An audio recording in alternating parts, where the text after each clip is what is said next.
नमस्कार दोस्तों, मैं Dharmendra Verma online study with DK में आपका बहुत बहुत स्वागत करता हूं। आज हम बात करने वाले हैं हिंदी के 30 अति महत्वपूर्ण प्रश्नों के बारे में। यहाँ प्रश्न यूपीटेट उनके लिए इंपॉर्टेंट हैं, तो आपको स्किप नहीं करना है, वीडियो को पूरा देखना है और अंत में हमें जरूर बताना है कमेंट्स करके कि आज का जो वीडियो है वो आपको कैसा लगा। यहाँ पर एक प्रैक्टिस सेट के रूप में दिया जा रहा है 30 प्रश्न आपको, तो यहाँ पर आपका आकलन भी कर सकते हैं और अंत में बता सकते हैं कि इन 30 प्रश्नों में आपको कितने नंबर आए। तो सबसे पहले आपको क्या करना है, वीडियो को लाइक करना है, जितने भी आपके पास ग्रुप है सब में शेयर करना है और चैनल को सब्सक्राइब कर लेना है और अंत में कमेंट्स के माध्यम से बताना है कि आज का वीडियो आपको कैसा लगा। शुरू करते हैं। पहला प्रश्न है आपका, लेख लिखा गया इस वाक्य में कौन सा वाच्य। यहाँ पर देखिए इस वाक्य में वाच्य पूछा गया है, कर्तवाच्य है, कर्मवाच्य है, भाववाच्य है या फिर ए और बी दोनों है। तो यहाँ पर सबसे पहले हमें वाक्य को अच्छे से पढ़ लेना है। लेख लिखा गया, क्या लिखा गया, लेख लिखा गया। यहाँ पर आप देखेंगे तो यहाँ पर कर्म किया जा रहा है, लेख को लिखा जा रहा है, तो यहाँ पर कर्म की प्रधानता का बोध होता है। वहाँ पर कौन सा वाच्य होता है, वहाँ पर हमेशा कर्मवाच्य होता है। तो यहाँ पर आपका राइट आंसर क्या होगा, कर्मवाच्य। लेख लिखा गया इस वाक्य में कौन सा वाच्य होगा, कर्मवाच्य होगा। यहाँ पर कर्तवाच्य और भाववाच्य दोनों के एक एक उदाहरण आपको बताऊंगा, तो उसके बारे में आपको जानकारी होना चाहिए। जैसा कि आपसे पूछा जाए कि राम ने दूध पिया, राम ने दूध पिया, ये किस प्रकार का वाच्य होगा, तो ये हमेशा कर्तवाच्य होगा। यदि आपसे पूछा जाए कि सीता से हंसा नहीं जाता, सीता से हंसा नहीं जाता, ये किस प्रकार का वाच्य है, तो याद रखिएगा ये भाववाच्य है। तो तीनों के एक एक उदाहरण में आपको बता चुका हूं, जिसके बारे में आपको जानकारी होना चाहिए। चलिए, निम्नलिखित में से कौन सा शब्दालंकार नहीं, यहाँ पर देखिए शब्दालंकार कौन सा नहीं है, अनुप्रास, यमक, श्लेष या फिर रूपक। तो यहाँ पर आपको बता दूं मैं कि श्लेष, यमक और अनुप्रास ये तीनों ही शब्दालंकार के अंतर्गत आते हैं और जो रूपक अलंकार है, जो रूपक अलंकार है शब्दालंकार नहीं होता है बल्कि यहाँ अर्थालंकार होता है। याद रखिएगा कौन सा इसमें से अर्थालंकार है पूछा जाए तो आपका राइट आंसर क्या होगा, रूपक। रूपक शब्दालंकार नहीं होता है, कौन सा अलंकार होता है, अर्थालंकार होता है। तो यहाँ पर डी वाला विकल्प आपका सही होगा। तीसरा प्रश्न, मजदूर मेहनत करता है किंतु उसके लाभ से वंचित रह जाता है। ये जो वाक्य है ये किस प्रकार का है, सरल वाक्य है, मिश्र वाक्य है, संयुक्त वाक्य है या फिर इनमें से कोई नहीं। तो यहाँ पर मैं आपको बता दूं कि जहाँ पर और लगाए, तथा लगाए, एव या परंतु, किंतु, इसलिए ये शब्द जुड़े हुए आपको किसी वाक्य में नजर आए तो वह वाक्य कौन सा होगा, याद रखिएगा वहाँ वाक्य संयुक्त वाक्य होगा। कौन सा वाक्य होगा, संयुक्त वाक्य होगा। एक बार फिर बता देता हूँ, जहाँ पर और, तथा, एव या परंतु, किंतु, इसलिए ये शब्द जुड़े हो जहाँ पर, वहाँ पर कौन सा वाक्य होगा, हमेशा संयुक्त वाक्य होगा। और जहाँ पर एक ही उद्देश्य कौन सा वाक्य बता रहा हो, जैसा कि यदि हम उदाहरण के तौर पर जाने, मुकेश पढ़ता है। यदि आपसे पूछे कि मुकेश पढ़ता है ये किस प्रकार का वाक्य है, तो आपको पता होना चाहिए ये सरल वाक्य, क्योंकि यहाँ पर एक ही उद्देश्य आपको दिख रहा, मुकेश क्या कर रहा है, पढ़ा रहा है। तो जहाँ पर एक ही उद्देश्य आपको दिखे जिस वाक्य में, तो वो वाक्य कैसा होगा, सरल वाक्य होगा। और जहाँ पर याद रखिएगा, जहाँ पर आपको जब दिखे तब दिखे, जहाँ वहाँ, जैसा वैसा, जहाँ पर ये शब्द आपको दिखे, जुड़े हुए आपको दिखे, तो वो कौन सा होगा, हमेशा मिश्रित वाक्य होगा। कौन सा वाक्य होगा, वो मिश्रित वाक्य होगा या फिर मिश्र वाक्य होगा। जैसे कि उदाहरण के तौर पर, जैसे मैं जानता हूँ कि तुम्हारे अक्षर अच्छे नहीं बनते, यदि इस प्रकार का वाक्य आपको दिया जाए और पूछा जाए कि इसमें कौन सा वाक्य होगा, तो इसमें मिश्रित या फिर मिश्र वाक्य होगा, क्योंकि यहाँ पर जैसे लगा हुआ है, जहाँ पर जब तब जहाँ वहाँ जैसा वैसा आ जाए, वहाँ पर हमेशा कौन सा वाक्य होगा, मिश्रित वाक्य होगा। तो थोड़ा सा इन बातों का ध्यान रखिएगा, जैसा कि आपको प्रश्न में दे वैसा आप वहाँ पर जल्दी से आंसर को लगा सकते हैं। जैसा कि मैं आपको बता रहा हूँ वैसे वैसे आपको ध्यान में रखना है। चौथा प्रश्न, देशभक्ति में समास। यहाँ पर देखिए देशभक्ति में समास यदि आपसे पूछा जाए कौन सा होगा, द्वंद्व होगा, द्विगु होगा, तत्पुरुष होगा या तत्पुरुष होगा या फिर अव्ययी भाव होगा। देशभक्ति में समास यदि आपसे पूछा जाए तो क्या होगा। सबसे पहले तो हम इसका समास विग्रह कर लेते हैं। देशभक्ति का समास विग्रह क्या होता है, देश के लिए भक्ति, देश के लिए भक्ति या देशभक्ति का समास विग्रह होता है। यहाँ पर अब आपको बताना है कि इसमें कौन सा समास है। तो राइट आंसर आपका क्या होगा, इसमें कौन सा समास होगा, तत्पुरुष समास होगा। कौन सा होगा, तत्पुरुष, संप्रदान तत्पुरुष समास होगा देशभक्ति में। तीसरा वाला विकल्प आपका सही होगा। चलिए, गंगा की उज्जवल जलधारा सूर्योदय के समय सुंदर लगती है। रेखांकित शब्द का शुद्ध वर्तनी क्या होगा? यहाँ पर देखिए रेखा खींची हुई है। उज्ज्वल का आपको शुद्ध वर्तनी आपको बताना है क्या होगा। जल्दी में जहाँ पर भी उज्ज्वल लिखना होता है हमेशा बच्चा इसी प्रकार से लिखता है, लेकिन आप यदि इस प्रकार से उज्ज्वल लिखते हैं तो हमेशा त्रुटि करते हैं, यह शुद्ध वर्तनी नहीं होता है। यहाँ पर आपको 4 विकल्प दिए गए हैं और शुद्ध वर्तनी के बारे में पूछा गया है। तो याद रखिएगा हमेशा जो उज्ज्वल लिखा जाएगा उसमें आधा जा आएगा, दोनों ही क्या आएगा, यहाँ पर आधा जा आएगा। वो जहां पर आधा जा आपको दिखे वो हमेशा शुद्ध वर्तनी होगी उज्ज्वल के। तो यहां पर पहला वाला जो विकल्प होगा वो एकदम सही होगा। छठा प्रश्न है शत्रु का हनन करने वाला वाक्यांश के लिए एक शब्द बताना। यहाँ पर देखिए जो वाक्य दिया हुआ है इसके लिए एक शब्द बताना है।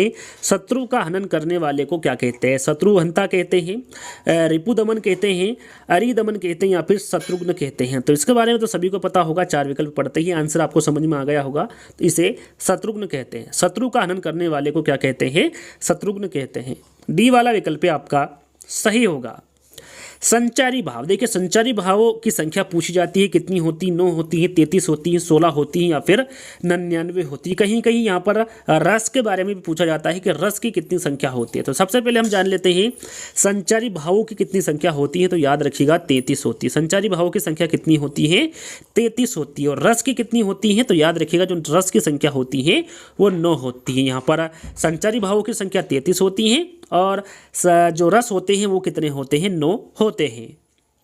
अगला प्रश्न, द्रग उर्झत टूटत कुटुन जूरत चतुर चित प्रीति परति गांठ दुर्जन हिये दई नई यह रीति। इस पंक्तियों में किस अलंकार का प्रयोग हुआ? यहाँ पर देखिए जो पंक्ति दी हुई है इसमें कौन सा अलंकार का प्रयोग हुआ है ये आपको बताना है। विभावना, असंगति, व्यतिरेक या फिर उत्प्रेक्षा। तो सबसे पहले हम इसका अर्थ जानने की कोशिश करेंगे कि इसका अर्थ क्या होता है। तो इसका अर्थ हम जानेंगे। देखिए द्रग उर्झत टूटन कुटुम जूरत चतुर चित प्रीति परति गांठ दुर्जन हिये दई नई यह रीति। इसका अर्थ होता है उलझ तो नेन रहे हैं किंतु टूट परिवार रहा है तथा गांठ दुर्जनों के हृदय में पड़ रही है। इसका हम अर्थ जानेंगे तो इसका अर्थ ये निकल कर आता है। और इस अर्थ को आप समझेंगे तो यहाँ पर आप देखेंगे कि जो काम यहाँ पर हो रहा है उसका प्रभाव कहीं और पड़ रहा है। तो जब कोई काम कहीं और होता है परंतु उसका प्रभाव कहीं और पड़ता है तो वहाँ पर कौन सा अलंकार होगा? तो याद रखिएगा वहाँ पर असंगति अलंकार होगा। कौन सा होगा?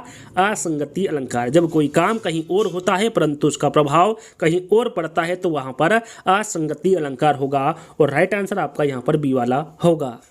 चलिए नवा प्रश्न है रचना के अनुसार कौन सा वाक्य का भेद नहीं है। यहाँ पर देखिए रचना के अनुसार पूछा गया है कि कौन सा वाक्य का भेद नहीं है। सरल वाक्य, संयुक्त वाक्य, मिश्र वाक्य या फिर पदबंध। तो यहाँ पर यदि आपने हिंदी पढ़ी होगी तो आसानी से आंसर लगा सकते हैं कि रचना के अनुसार पूछा गया है तो वाक्य के भेद कितने होते हैं। तो याद रखिएगा 3 वाक्य के भेद होते हैं। सरल कह लीजिए या फिर साधारण वाक्य कह लीजिए, मिश्र वाक्य और संयुक्त वाक्य, ये 3 प्रकार के भेद होते हैं रचना की दृष्टि से। लेकिन जो पदबंध है ये रचना के अनुसार वाक्य का भेद नहीं होता है। तो राइट आंसर आपका 4th वाला होगा।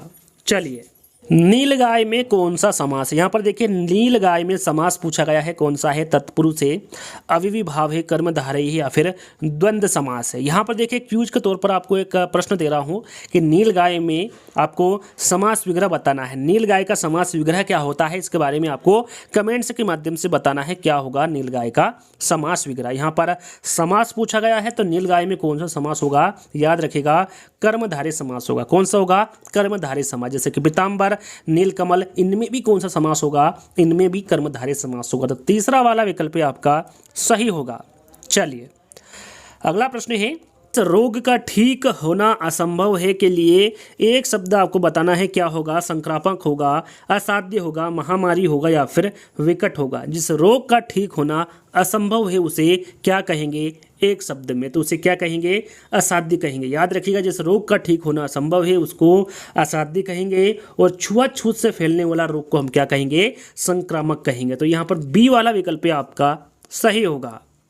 वहाँ कवि जो तत्काल कविता करे के लिए एक शब्द क्या है? वहाँ कवि जो तत्काल कविता करे उसके लिए एक शब्द आपको बताना है। सुकवि है, महाकवि है, आशु कवि है या फिर राजकवि। यहाँ पर वहाँ कवि जो तत्काल कविता करे उसके बारे में आपको एक शब्द बताना है। तो राइट आंसर आपका क्या होगा? आशु कवि। वहाँ कवि जो तत्काल कविता करे उसे क्या कहते हैं? आशु कवि कहते हैं। कवि बिहारी मुख्यतः किस रस के कवि, कवि बिहारी मुख्यतः किस रस के कवि है, इसके बारे में आपको बताना है। करुण, भक्ति, श्रृंगार या फिर वीर। तो यहाँ पर क्या राइट आंसर होगा, कवि बिहारी के बारे में पूछा गया है कि ये मुख्यतः किस रस के कवि है। आपका राइट आंसर होगा श्रृंगार रस। कौन से रस के कवि हैं, ये श्रृंगार रस के कवि हैं। और श्रृंगार रस का स्थायी भाव क्या होता है, तो याद रखिएगा श्रृंगार रस का जो स्थायी भाव होता है वो रति होता है। निम्नलिखित में से कौन सा शब्द व्यक्तिवाचक संज्ञा, यहाँ पर देखिए व्यक्तिवाचक संज्ञा पूछी गई है। गाय है, पहाड़ है, यमुना है या फिर आम है। व्यक्तिवाचक संज्ञा के बारे में पूछा गया है। आपका राइट आंसर क्या होगा, यमुना। याद रखिएगा व्यक्तिवाचक संज्ञा कौन सा होगा, यमुना होगा। बाकी जो गाय, पहाड़ और आम है ये किस प्रकार की संज्ञा है, तो ये जातिवाचक संज्ञा। याद रखिएगा गाय, पहाड़ और आम ये तीनों ही कौन सी संज्ञा है, तो ये जातिवाचक संज्ञा। और यहाँ पर यमुना कौन सी संज्ञा है, ये व्यक्तिवाचक है। व्यक्तिवाचक में और भी आपको याद होना चाहिए, जैसे कि राम, श्याम, हिमालय, अमेरिका, चंद्रमा, सोमवार, जनवरी, नंदनी, ये सभी किसके शब्द हैं, तो ये व्यक्तिवाचक संज्ञा के शब्द हैं। तो इनके बारे में भी आपको पता होना चाहिए। चलिए अगला प्रश्न है, सम उपसर्ग से निर्मित शब्द। यहाँ पर देखिए सम उपसर्ग से निर्मित शब्द कौन सा है, संयोग है, संविधान है, संस्कृत है या फिर ये सभी है। तो आप देखेंगे कि संयोग में भी सम उपसर्ग लगा हुआ है, संविधान में भी सम उपसर्ग लगा हुआ है और संस्कृत में भी सम उपसर्ग लगा हुआ है। तो राइट आंसर आपका क्या होगा, ये सभी होगा। महत्व में कौन सा प्रत्यय, यहाँ पर देखिए महत्व में प्रत्यय पूछ लिया गया है, कौन सा होगा, तत् होगा, त्व होगा, तव होगा या फिर वह होगा। महत्व में कौन सा प्रत्यय है ये पूछा गया है। तो आपका राइट आंसर क्या होगा, त्व। याद रखिएगा त्व यहाँ पर महत्व में प्रत्यय लगा हुआ है, तो तीसरा वाला विकल्प आपका सही होगा। अगला प्रश्न, परमार्थ का संधि विच्छेद। यहाँ पर देखिए परमार्थ का संधि विच्छेद पूछा गया है। क्या होता है, परम प्लस अर्थ होता है, पर प्लस अर्थ होता है, पर प्लस अर्थ होता है या फिर परमो प्लस अर्थ होता है। यहाँ पर परमार्थ का संधि विच्छेद पूछा गया है, क्या होगा। तो याद रखिएगा यहाँ पर जो परमार्थ का संधि विच्छेद होगा वो परम प्लस अर्थ होगा। और परम प्लस अर्थ का हम जाने कि इसमें यानी कि कह सकते हैं कि परमार्थ में कौन सी संधि है, तो याद रखिएगा इसमें दीर्घ संधि होगी। कौन सी संधि होगी, दीर्घ संधि होगी परमार्थ में। तो राइट आंसर आपका यहां पर पहला वाला होगा।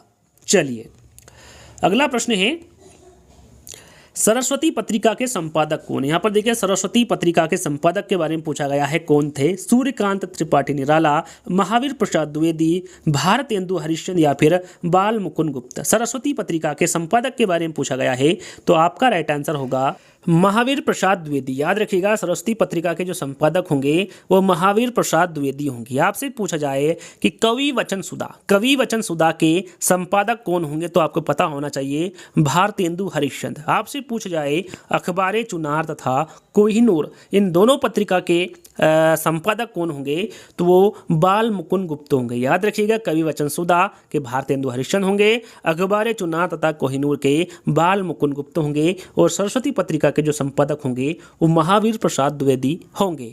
चलिए अगला प्रश्न है, चितंबरा पर ज्ञानपीठ पुरस्कार प्राप्त हुआ है, किसको हुआ है। मैथिली शरण गुप्त को हुआ है, सुमित्रा नंदन पंत को हुआ है, अयोध्या सिंह उपाध्याय हरिओत को हुआ है या फिर रामधारी सिंह दिनकर को हुआ है। चितंबरा पर ज्ञानपीठ पुरस्कार किसको प्राप्त हुआ है, तो याद रखिएगा ये सुमित्रा नंदन पंत को हुआ। किसको हुआ है, सुमित्रा नंदन पंत को प्राप्त हुआ है। कब हुआ है, 1968 में। चितंबरा पर ज्ञानपीठ पुरस्कार सुमित्रा नंदन पंत को 1968 में प्राप्त हुआ है। चलिए यहाँ पर देखिए रामधारी सिंह दिनकर आपको यहाँ पर विकल्प में दिख रहा होगा। यदि आपसे पूछा जाए कि उर्वशी जो उर्वशी नामक रचना है उस पर किसको ज्ञानपीठ पुरस्कार प्राप्त हुआ है, तो रामधारी सिंह दिनकर। याद रखिएगा रामधारी सिंह दिनकर को उर्वशी नामक रचना पर ज्ञानपीठ पुरस्कार इनको भी मिला है। कब मिला है, तो ये 1972 को मिला है। तो इसके बारे में भी आपको जानकारी होना चाहिए।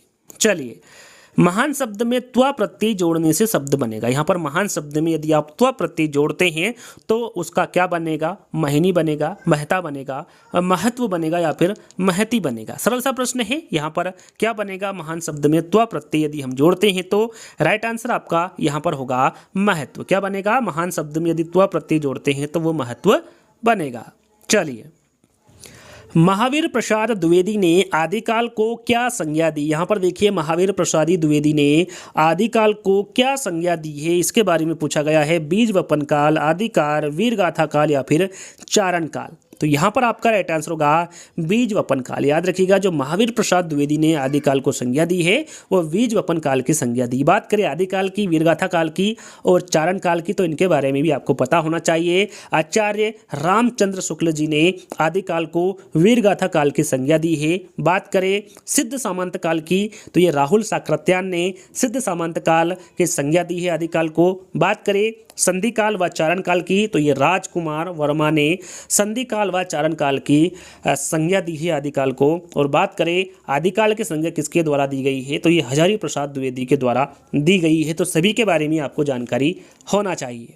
चलिए, हिंदी शब्द किस भाषा से लिया गया है? जो हिंदी शब्द है ये किस भाषा से लिया गया है? संस्कृत, फारसी, हिंदी या फिर अरबी? इंपॉर्टेंट है, आपको पता होना चाहिए। जो हिंदी शब्द है ये फारसी भाषा से लिया गया। कहाँ से लिया गया है? हिंदी शब्द फारसी भाषा से लिया गया शब्द है। अगला प्रश्न, निम्नलिखित में से तत्सम शब्द है। यहाँ पर देखिए तत्सम शब्द आपको बताना है कौन सा है। आँख है, पाँव है, गांव है या फिर ग्रह है? यहाँ पर तत्सम शब्द के बारे में आपको बताना है।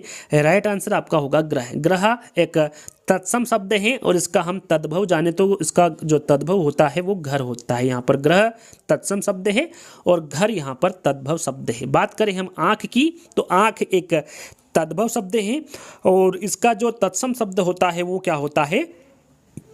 अक्षी होता है। पाँव की हम बात करें तो पाँव एक तद्भव शब्द है और इसका जो तत्सम शब्द होता है वो क्या होता है? गांव की, गांव एक तत्सम शब्द है और इसका तत्सम शब्द क्या होता है? ग्राम होता है। और यहाँ पर पाँव की बात करें तो पाँव एक तत्सम शब्द है, तद्भव शब्द है और इसका जो तत्सम शब्द होता है वो पाद होता है। क्या होता है? पाद। तो यहाँ पर देखिए इन सभी के बारे में आपको पता होना चाहिए कि कौन सा तत्सम शब्द है और कौन सा तद्भव शब्द है। तो इन सभी के बारे में आपको जानकारी होना चाहिए। एक आप यहाँ पर स्क्रीनशॉट ले लीजिएगा, जब भी आपको समय मिले आप इनको पढ़ सकते हैं। चलिए, लेखक और उसकी रचना का कौन सा जोड़ा गलत है? यहाँ पर देखिए 2-3 प्रश्न आपको ऐसे मिलेंगे जो कि 2018 में पूछे गए हैं और काफ़ी इंपॉर्टेंट है। इन प्रश्नों के बारे में आपको जानकारी होना चाहिए। यहाँ पर आपसे पूछा गया है लेखक और उनकी रचना का कौन सा जोड़ा गलत है? स्कंदगुप्त, लक्ष्मी नारायण मिश्र, संस्कृति के 4 अध्याय, ये रामधारी सिंह दिनकर द्वारा लिखा गया है, बिल्कुल सही है। रसज्ञ रंजन, ये आचार्य महावीर प्रसाद द्विवेदी द्वारा लिखा गया, बिल्कुल सही है। अशोक के फूल, ये आचार्य हजारी प्रसाद द्विवेदी के द्वारा लिखा गया, ये भी बिल्कुल सही। यहाँ पर कौन सा जोड़ा गलत है पूछा गया है, तो यहाँ पर पहला वाला आप जोड़ा देख सकते हैं जो स्कंदगुप्त है ये लक्ष्मी नारायण मिश्र के द्वारा नहीं लिखा गया है।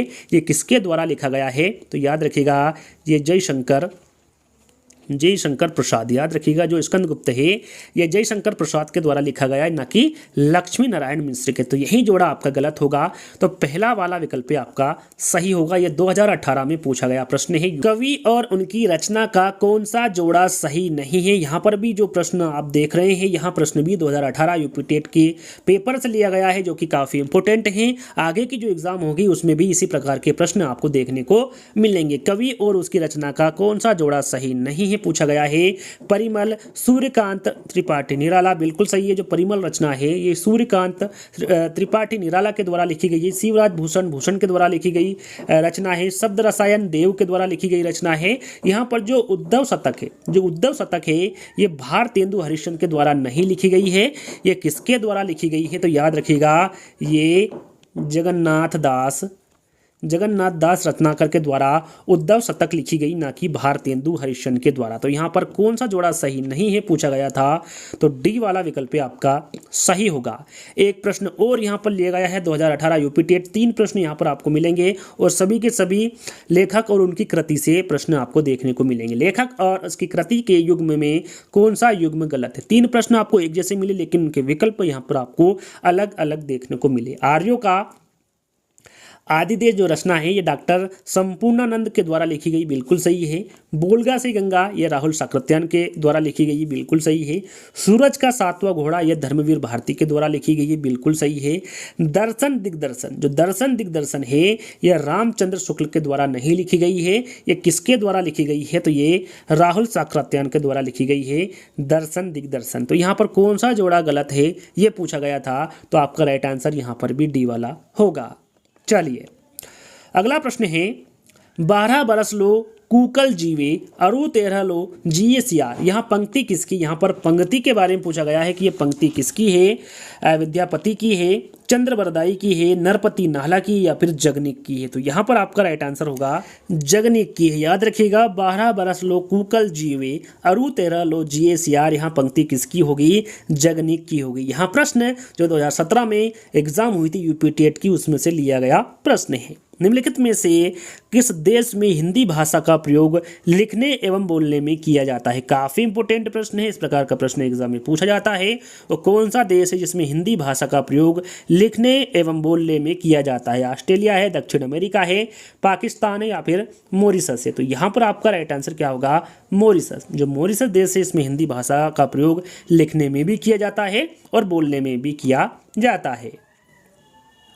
अगला प्रश्न, सूरसागर किस भाषा की रचना है। जो सूरसागर है ये किस भाषा की रचना है, अवधी की है, बुंदेली की है, ब्रज की है या फिर छत्तीसगढ़ी की है। तो यहाँ पर आपका राइट आंसर होगा ये ब्रज भाषा की। जो सूरसागर है ये किस भाषा की रचना है, तो ये ब्रज भाषा की सूरसागर की जो रचना है ये किसके द्वारा लिखी गई थी, तो याद रखिएगा ये सूरदास जी के द्वारा लिखी गई थी। किसके द्वारा लिखी गई थी, सूरदास जी के द्वारा लिखी गई थी। और इसकी भाषा किस भाषा की रचना है ये पूछा जाए तो ये ब्रज भाषा की रचना है। अगला और अंतिम प्रश्न, जैसा कि मैंने आपको बताया टोटल 30 प्रश्न आपको मिलेंगे। वीरों का कैसा हो वसंत जो कविता है ये किसके द्वारा लिखा गया, सुमित्रा कुमारी चौहान, सुभद्रा कुमारी चौहान, माखनलाल चतुर्वेदी या फिर रामधारी सिंह दिनकर। ये भी 2017 में जो यूपीटेट की एग्जाम हुई थी उसमें से लिया गया प्रश्न है, काफ़ी इंपोर्टेंट है। याद रखिएगा वीरों का कैसा हो वसंत जो कविता है इसकी रचनाकार कौन है, तो वह सुभद्रा कुमारी चौहान। याद रखिए किसके द्वारा लिखा गया है ये, तो ये सुभद्रा कुमारी चौहान के द्वारा लिखी गई कविता है। तो बी वाला विकल्प आपका सही होगा। तो यहीं पर आज के 30 प्रश्न समाप्त होते हैं। आज का वीडियो आपको कैसा लगा आपको कमेंट्स के माध्यम से बताना है, और आपको इन 30 प्रश्नों में कितने नंबर आए आपको ये कमेंट्स के माध्यम से जरूर बताना है। तो जल्द ही दोस्तों एक नए प्रैक्टिस सेट के रूप में जल्द ही मिलते हैं। जब तक के लिए धन्यवाद।